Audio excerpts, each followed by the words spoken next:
দ্বিতীয়টা যায় না। এইভাবে জুলুম করলো। জালেমের আচরণ এটাই হবে। শাসক তার ক্ষমতার মস্তক রক্ষা করার জন্য সব ধরনের জুলুমের পথ অবলম্বন করে। এটা না হয় মেনে নিলাম, কিন্তু মানতে কষ্ট হয় ওই সকল লোকদের কথা যারা আল্লাহর কোরআনের আয়াতগুলোকে অপব্যাখ্যা করে, আল্লাহর কোরআনের আয়াতগুলোর অপব্যাখ্যা করে, ইসলামের অমীয় বাণীগুলোর অপব্যাখ্যা করে সেই সময়ে অত্যাচারী জালেমের এই শিরককে বৈধতা দেওয়ার চেষ্টা করেছিলেন। খুঁজে খুঁজে বের করবেন ওই সমস্ত লোকগুলোকে, এদেরকে চিহ্নিত করবেন, কারণ এই সমস্ত লোকেরাই আল্লাহর দ্বীনের সবচেয়ে বড় ক্ষতির কারণ। মুহতারাম হাজিরিন, বলেছিলাম ইমামে আযম আবু হানিফা রাহমাতুল্লাহি আলাইহি তাকে লোভ দিয়ে, লালসা দিয়ে, দুনিয়ার স্বার্থ দিয়ে হকের পথ থেকে বিচ্যুত করার চেষ্টা করা হয়েছে। তিনি স্বার্থকে জলাঞ্জলি দিয়েছেন, ঈমানকে জলাঞ্জলি দেন নাই। এরপরে ওনাকে বন্দী করা হয়েছে, অত্যাচার করা হয়েছে, শেষ পর্যন্ত ওনাকে হত্যা করা হয়েছে, জীবন দিয়ে দিয়েছেন, কিন্তু হকের ঝান্ডাকে বুলন্দিত হতে দেন নাই। ইমামে মালিক রাহমাতুল্লাহি আলাইহি অপমান সহ্য করেছেন, লাঞ্ছনা সহ্য করেছেন, গঞ্জনা সহ্য করেছেন, কিন্তু হকের কথা একচুল পরিমাণ পরিবর্তন করেন নাই। ইমাম আহমদ ইবনে হাম্বল রাহমাতুল্লাহি আলাইহি একই ইতিহাস সময়ের শাসকের সঙ্গে ওরা মাঝামাঝি হয়ে গেল। শাসক বলে এক কথা, যে কথায় কোরআনে নাই। শাসক বলে এক কথা, যে কথা নবীর হাদিসে নাই। শাসক বলে যে আমার এই কথার বিরোধিতা করতে পারবেন না কেউ। ইমাম আহমদ ইবনে হাম্বল বললেন যে না, আল্লাহর কোরআন যেই কথা বলেছে সেই কথার বিরুদ্ধে তুমি যত বড় শাসক হও না কেন, তোমার কথা গ্রহণযোগ্য হতে পারে না। তিনি বললেন শাসক বলেছিল আল্লাহর কোরআন ক্ষণস্থায়ী। ইমাম আহমদ বললেন আমার আল্লাহর কালাম এটা চিরস্থায়ী। আল্লাহ যেরকম চিরস্থায়ী, আল্লাহর কালামও এরকম চিরস্থায়ী। শাসকের কথার বিপরীত হয়ে গেছে, শাসকের কথার বিপরীত হয়ে গেছে। এখন কেন শাসকের কথার বিরুদ্ধে বললো ইমাম আহমদ ইবনে হাম্বল? ইমাম আহমদ ইবনে হাম্বলকে অ্যারেস্ট করলো, গ্রেফতার করে নিয়ে কারাগারের মধ্যে বন্দী করলো। এরপরে ইমাম মালিক ইমাম আহমদের উপর যে জুলুম আর যে অত্যাচার কারাগারের মধ্যে হয়েছে, পৃথিবীর ইতিহাসের বর্বরতম এক অধ্যায় সেখানে রচিত হলো। একজন ব্যক্তি একদিন খুব শক্তিশালী, খুব পালোয়ান, ওই লোকটার সামনে দিয়ে ইমাম আহমদ ইবনে হাম্বল হেঁটে যায়। আরেকজন তার শক্তিমত্তার প্রশংসা করতেছে যে ভাই তুমি তো বিরাট পালোয়ান মানুষ। তখন সেই ইমাম আহমদ ইবনে হাম্বলকে দেখায় বলে যে আরে ভাই আমরা কি পালোয়ান, এই যে হুজুর দেখতেছো হ্যাংলা পাতলা জীর্ণ শীর্ণ হুজুরটা, আমি আমার জীবনে এই হুজুরের মতো পালোয়ান মানুষ দেখি নাই। বলে কি বলো, এই হুজুরকে দেখতে তো মারাত্মক লাগে, উনি আবার এত পালোয়ান হলেন কিভাবে? তখন সে বলল যে দেখো ইতিহাস আমি নিজে প্রত্যক্ষদর্শী, যে আমি এই কারাগারের একজন জল্লাদ ছিলাম, কারাগারে একজন জল্লাদ ছিলাম। বাদশার পক্ষ থেকে, শাসকের পক্ষ থেকে আমাদের 10 জন লোক নিয়োগ ছিল। আমাদের দায়িত্ব ছিল এক একদিন যে আমরা একজনের পরে একজন এই আহমদ ইবনে হাম্বলকে ব্যত্রাঘাত করব। একজন ক্লান্ত হয়ে গেলে ব্যত্রাঘাত করতে করতে করতে করতে ক্লান্ত হয়ে যেতাম, দ্বিতীয় জন শুরু করত।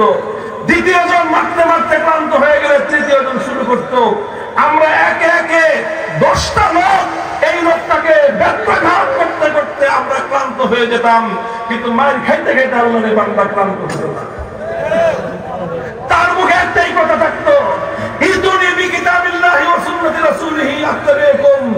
আহমদ ইবনে হাম্বলকে জুলুম করে তার মুখ থেকে অন্যায় স্বীকৃতি দিবা কোশ্চিনকালেও সম্ভব না। আল্লাহর কোরআনের দলিল আনো, আল্লাহর নবীর হাদিসের দলিল আনো। আমাকে আঘাত করা লাগবে না, আমাকে কিছু বলা লাগবে না। কোরআন হাদিসের কথা আমি আনন্দ চিত্তে গ্রহণ করব। আর কোরআনের বিরুদ্ধে কথা, নবীর হাদিসের বিরুদ্ধে কথা মারতে মারতে আমাকে টুকরো টুকরো করতে পারবা। আমার শরীরের প্রতি টুকরো থেকে, আমার শরীরের প্রতি ফোঁটা রক্ত থেকে আল্লাহর কোরআনের কথা, নবীর সুন্নাহর আদর্শের কথা উচ্চারিত হবে।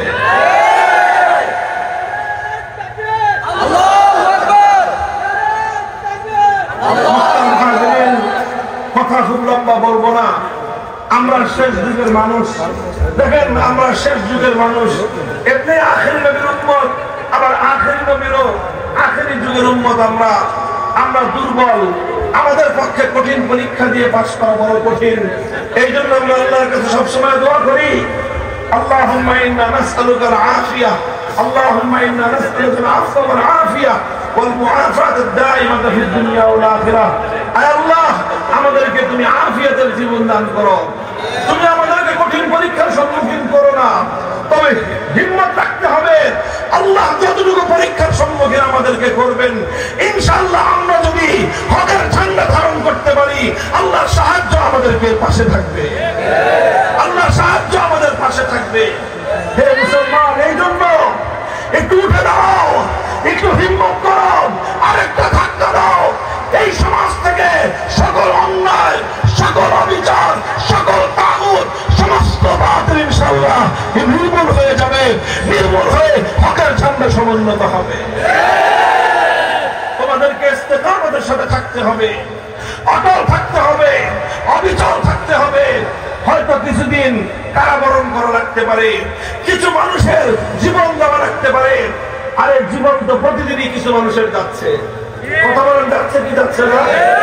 কত রোড অ্যাক্সিডেন্টে মানুষ মারা যাচ্ছে, কত জায়গায় দুর্ঘটনার শিকার হয়ে মানুষ মারা যাচ্ছে, কত মানুষ, ইয়াং মানুষ, 35 বছরের যুবক, সুস্থ তাগড়া যুবক হঠাৎ হার্ট অ্যাটাক করে মারা যাচ্ছে।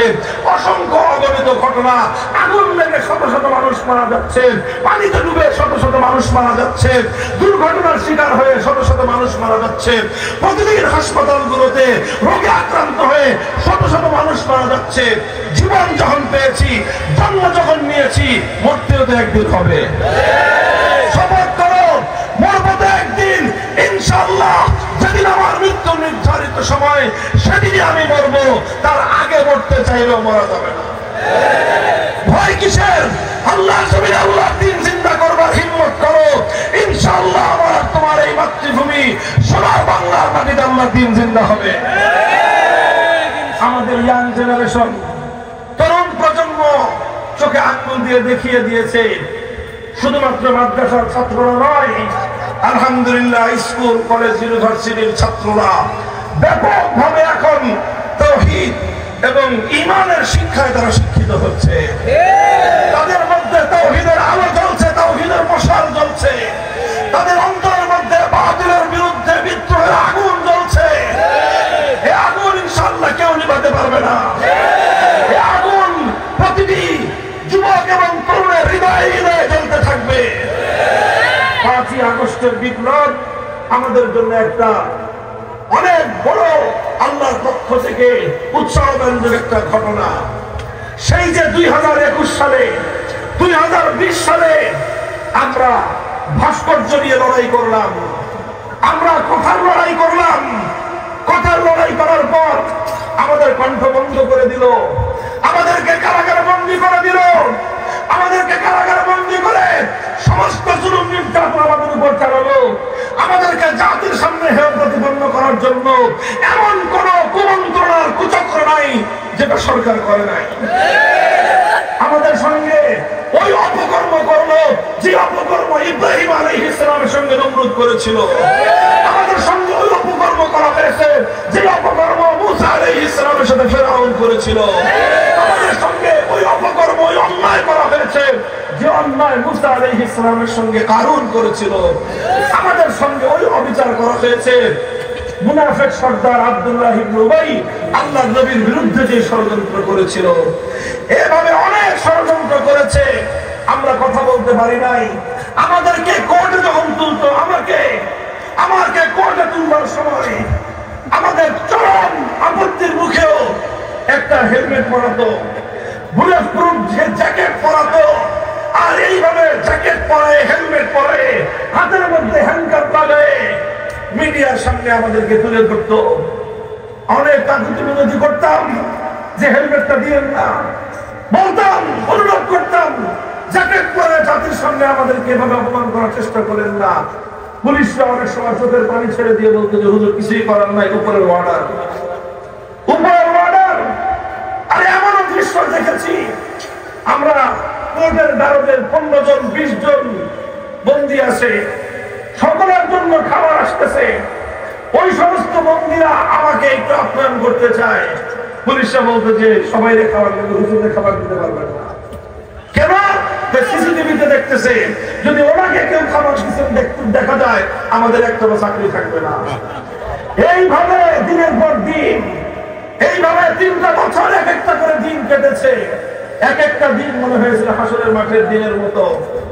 আমরা এগুলো সহ্য করেছি, আলহামদুলিল্লাহ, আলহামদুলিল্লাহ সহ্য করেছি। এর বিনিময়ে এই দিয়েছেন আল্লাহ পাক 2024 সালের 5ই আগস্ট দুপুর বেলায় আমাদেরকে কোথাও মাহফিল করতে হয় নাই, কোথাও মঞ্চ করতে হয় নাই, কোথাও সমাবেশ করে মূর্তির বিরুদ্ধে আমাদেরকে কোনো কথা বলতে হয় নাই। আমাদের সেই 4 বছর আগের কথাগুলো আল্লাহ পাক টেকনাফ থেকে তেতুলিয়া প্রত্যেকটা ইমানদারের হৃদয়ের মধ্যে ঝংকার তুলে দিয়েছেন।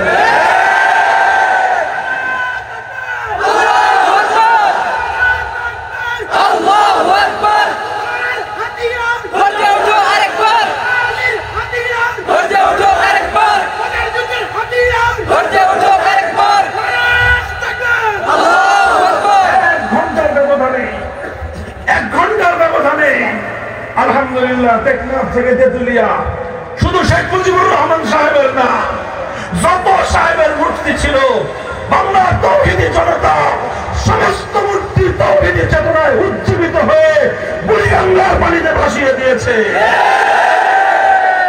দেশপ্রেমিক সেনা সদস্যরা পর্যন্ত তাদের সেই সংরক্ষিত জায়গাতেও কোনো মূর্তি রাখে নাই। সুপ্রিম কোর্টের মতো সংরক্ষিত জায়গা। আমরা বলেছিলাম মুসলমানদের বিচারালয়, মুসলমানদের আদালত, ফেমিসের মূর্তি বসায়েন না। ওনারা আমাদের কথাটা শুনে বিল্ডিং এর সামনের থেকে নিয়ে বিল্ডিং এর ভিতরে মাঝখানে সংরক্ষিত জায়গায় থেমিসের মূর্তি বানায় রাখছে, বা সেই থেমিসের দেবীর মূর্তি বসায় রাখছে। 5ই আগস্টের পরে যে জিজ্ঞেস করলাম ভাই থেমিসের মূর্তিটা কই? মূর্তি তো নাই, ওই যে মূর্তির পিছনে বেদি ছিল, বেদিরও কোনো খবর নাই। আমাদের তো কাউকে কিছু বলতে হয় নাই। মানুষের মনে মনে এই আওয়াজ কে তুলে দিয়েছেন? আলহামদুলিল্লাহ। হে মুসলমান, তুমি তাওহীদের আওয়াজ দাও, তুমি তাওহীদের আযান দিয়ে যাও। মুয়াজ্জিনের কাজ হলো আযান দিয়ে দেওয়া, মুসল্লিদেরকে ঘর থেকে ধরে আনা মুয়াজ্জিনের কাজ নয়। তুমি আযান দিয়ে দাও। আল্লাহ বলেছিলেন আমাদের পিতা ইব্রাহিম আলাইহিস সালামকে, ওয়াজ্জিন ফিন নাস বিল হজ ইয়াতুকা রিজালান ওয়া আলা কুল্লি দামিরিন ইয়াতিনা মিন কুল্লি ফাজ্জিন আমিক। হে ইব্রাহিম, আল্লাহর ঘর বাইতুল্লাহ বানিয়েছো, এবার বাইতুল্লাহর পাশে দাঁড়ায় আযান দাও, মানুষ যেন হজ করতে আসে। ইব্রাহিম আলাইহিস সালাম বলেছিলেন মানুষ নাই, জন নাই, কেউ নাই, এই জনমানব শূন্য পাহাড়ি প্রান্তরে আল্লাহ আমার আযান কে শুনবে? আল্লাহ বলেছিলেন ইব্রাহিম তুমি আযান দাও, কিয়ামত পর্যন্ত তোমার এই আযান পৃথিবীর প্রতিটা মানুষের কর্ণকুহরে পৌঁছে দাও, আমি আল্লাহর জিম্মাদারি। বলেন প্রতি বছর লক্ষ লক্ষ মানুষ ইব্রাহিম আলাইহিস সালামের আযানে জবাব দিয়ে বাইতুল্লাহ যায় কি যায় না? কিয়ামত পর্যন্ত যাবে কি যাবে না? ভিসা পায় না মানুষ, লাইন ধরে মানুষ যেতে পারে না। লক্ষ লক্ষ কোটি কোটি মানুষ ইব্রাহিম আলাইহিস সালামের ডাকে সাড়া দেওয়ার জন্য পাগলের মতো প্রস্তুত হয়ে আছে। ইব্রাহিম আলাইহিস সালাম চিন্তা করেছিলেন আমি আযান দিলে শুনবে কে? ইব্রাহিম আলাইহিস সালামের পর হাজার হাজার বছর পরেও সেই আযান শোনার মানুষ দুনিয়াতে আছে না নাই? হে তাওহীদের অনুসারীরা, হে ইব্রাহিমের আদর্শের পতাকাবাহীরা, আল্লাহর পয়গম্বর ইব্রাহিমের উত্তরসূরিরা, আল্লাহ নবী মুহাম্মদ আরবি সাল্লাল্লাহু আলাইহি ওয়াসাল্লামের সচ্চা উম্মতেরা, তোমরা উঠো, দাও তাওহীদের আযান দাও, তাওহীদের আযান দাও। এই আযানের ধ্বনি আল্লাহ পাক প্রতিটি মুমিনের অন্তরে অন্তরে প্রতিধ্বনিত করবেন। আমাদের দুর্বল কণ্ঠের 2020 সালের আযান 2024 সালের 5ই আগস্ট এভাবেই প্রতিধ্বনিত হয়ে গোটা বাংলাদেশকে মূর্তি থেকে পবিত্র করে দিয়েছে। ভবিষ্যতে যারা জুলুম করবেন ইতিহাসগুলো পড়ে নেবেন, ভবিষ্যতে ইতিহাসগুলো পড়ে নেবেন। ওলামায়ে কেরামকেও বলবো ইনশাআল্লাহ সুম্মা ইনশাআল্লাহ মাথায় পাগড়ি বাঁধেন, আল্লাহর দ্বীনের জন্য নিজেদেরকে একটু পেশ করেন। আল্লাহ তো আমাদের কাছ থেকে ইমাম আবু হানিফার মতো এত কঠিন পরীক্ষা নেবেন না। আল্লাহ আমাদের কাছ থেকে ইমাম মালিক ইমাম আহমদের মতো এত কঠিন পরীক্ষা নেবেন না। আমরা দুর্বল, আমরা একটু কদম উঠাই, একটু সাহস করি, আল্লাহ পাক ইনশাআল্লাহ সাহায্য করবেন এবং হকের বিজয় হবে ইনশাআল্লাহ। কথা বলেন ঠিক না বেঠিক? হাজিরিন, ইনশাআল্লাহ এভাবে আল্লাহর দ্বীনের জন্য প্রস্তুত আছি তো? প্রস্তুত আছেন তো? 5ই আগস্টের বিপ্লব মনে রাখবেন, এটাকে যে যেভাবে ব্যাখ্যা করুক না কেন, এটাকে যে যেভাবে বিশ্লেষণ করুক না কেন, 5ই আগস্টের যে অভ্যুত্থান, এই যে বিপ্লব, এই বিপ্লবের যে দৃশ্য সারা দুনিয়া দেখেছে, একটা দৃশ্যই দেখার মতো হয়েছে, সেই দৃশ্যটা হলো মূর্তির অপসারণ। কাজে 5ই বিপ্লবের আইকনিক যে সিম্বল, 5ই আগস্ট বিপ্লবের আইকনিক সিম্বল হলো মূর্তির বিরুদ্ধাচরণ। এদেশের মানুষ মূর্তিকে বরদাস্ত করে না। হিন্দুরা তাদের মন্দিরে মূর্তি রাখবে, সেটা তাদের ধর্মীয় ব্যাপার, ওটা নিয়ে আমাদের আপত্তি নাই। কিন্তু মুসলিম জনপদে রাষ্ট্রীয়ভাবে কোনো মূর্তি বানানো যাবে না। যদি আবার কেউ অপকর্ম করে, আমার শাহজাহান উত্তরসূরিরা আমার গৌর গোবিন্দের বিরুদ্ধে মাঠে নামবে ইনশাআল্লাহ। হ্যাঁ, প্রস্তুত আছেন তো? পাহারাদারি করবেন, পাহারাদারি। আমি একটা কথা আমি এই গ্রেফতারের আগেও বলতাম, এখনো বলি, এই দেশে আমরা ভাড়াটিয়া হিসেবে থাকবো না। এটা খরিদা সূত্রে জমিনের মালিক আমরা। টাকা দিয়ে কিনে নাই, বুকের রক্ত দিয়ে কিনেছি। 200 বছর পর্যন্ত ইংরেজদের বিরুদ্ধে লড়াই করেছে আমাদের পূর্বপুরুষরা, স্বাধীনতার সংগ্রাম করেছে আমাদের পূর্বপুরুষরা। হাজী শরীয়তুল্লাহ তিতুমীর ভাই এমনিতেই লড়াই করে নাই, আল্লাহর দ্বীন কায়েম করার জন্য লড়াই করেছে। আর সেই স্বাধীন ভূখণ্ডে ঘুরে এসে তোমরা জুড়ে বসবা, আমাদের কাছ থেকে ভাড়া চাইবা, একেবারে হাত ভেঙে ধরা দিব হাতের মধ্যে। হিম্মত দিয়ে থাকবেন এদেশে। জোরে কথা কই, হুজুর খালি জোরে কথা কয়, বেটা আমি তো জোরে কথা বলুন না। তো তোরা যারা গায়রুল্লাহর কথা বলিস, তোরা যারা মাখলুকের কথা বলিস, তোদের কথা বিড়ালের মতো হবে, আমাদের কথা সিংহের মতো হবে। কারণ আমরা তো ওই রবের কথা বলি, আসমানের জমিনের মধ্যে যে রবের চেয়ে বড় কেউ নাই। আল্লাহ বলেছেন, ইয়া আইয়ুহাল মুদ্দাসসির কুম ফানজির ওয়া রাব্বাকা ফাকাব্বির ওয়া সিয়াবাকা ফাতাহহির ওয়ার রুজা ফাহদুর। আমার নবী কম্বল গায়ে দিয়ে ঘুমায় আছে, আল্লাহ ডাক দেন, হুজুর উঠেন উঠেন, আরে কম্বল ফলান, আপনার রবের বরত্বের কথা ঘোষণা দেন, তাদের ফলায় দেন। এই জমিনে যত মূর্তি আছে সমস্ত মূর্তির হাত থেকে আমার জমিনকে মুক্ত করেন। কাজেই যারা আল্লাহু আকবার বলবে, যারা বলবে আল্লাহ সবচেয়ে বড়, তার আওয়াজ হবে সবচেয়ে বড়। আর যারা আল্লাহর আইনের বিরুদ্ধে কথা বলবে, যারা আল্লাহর দ্বীনের বিরুদ্ধে কথা বলবে, বড় কণ্ঠে কথা বলতে দেখলেই ওর কণ্ঠ চেপে ধরবে। বেটার কথা বলো, আবার জোরে কথা কিসের? একমাত্র ইসলামের কথা জোরে হবে, আর ইসলাম বিরোধী সমস্ত কথা বিরোধের মতো নির্মূল করে বলবা। সূত্র ঠিক আছে কিনা? সূত্র মনে রাখবেন। হযরত ওমর ফারুক রাদিয়াল্লাহু আনহু সূত্র এটাই ছিল, আলাসনা আলাল হাক্কি ওয়া হুম আলাল বাতিল, আলাইসা কাতলানা ফিল জান্নাতি ওয়া কাতলাহুম ফিন নার। হক আর বাতিলের যখন লড়াই হয়, তখন হকের ঝান্ডাবাহীরা মারা গেলে জান্নাতে যাবে, আর বাতিল পন্থীরা মরলে যাবে জাহান্নামে।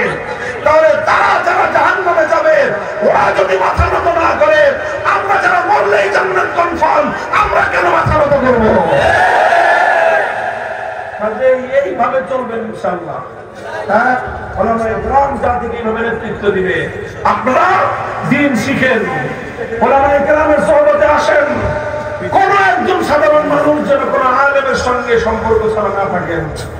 আলেমদের সাথে সাধারণ মানুষ সম্পর্কহীন থাকলে এটা হলো ওই বকরির মতো, যেই বকরি রাখালের আওতার বাইরে থাকে, যেই বকরি রাখালের আওতার বাইরে থাকে, সেই বকরিকে নেকড়ে কেড়ে নিয়ে যায়। যেই সাধারণ মানুষেরা ওলামায়ে কেরামের সাথে সম্পর্ক ছিন্ন থাকে, ওই সাধারণ মানুষদেরকে শয়তান শিকার করে নিয়ে যায়। খবরদার, ওলামায়ে কেরাম থেকে দূরে সরবেন না।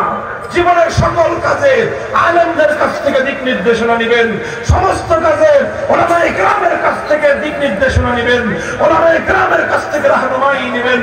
আলেমরা যেভাবে বলবে সেভাবেই জীবন যাপন করবেন, ইনশাআল্লাহ। সাহায্য করবেন কে? আল্লাহ। দিন শিখবেন নিজেরা, সন্তানদেরকে দিন শেখাবেন, সন্তানদেরকে দিন শেখাবেন। অনেক প্রয়োজন সামনে আলেমের, অনেক প্রয়োজন। বিপ্লব আসতেছে ইনশাআল্লাহ, ইনশাআল্লাহ বিপ্লব আসতেছে। এই জমিনের বিধান হবে আল্লাহর কোরআনের সংবিধান।